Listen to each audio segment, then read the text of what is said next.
ស្វាយជ្រុំជំរុំបុព្វានឹងផ្លែកាផ្លាបសងទៀវក្រគុំវាដងជាស្នាមប្រដេវិជ្ជយមជំនួសរូបខ្ញុំជានាងចំងាយស្រុករលៀបអ៊ីជាងាចំបាយមើលអាឡែងគួងគោបំភ្លៀង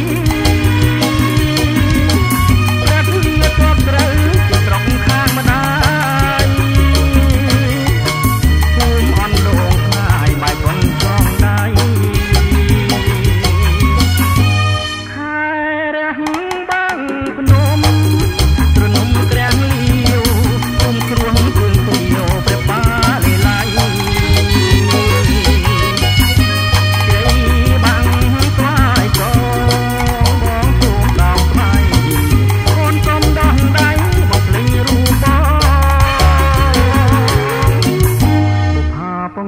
ស្ដាប់ក៏ដើមឆ្នាំ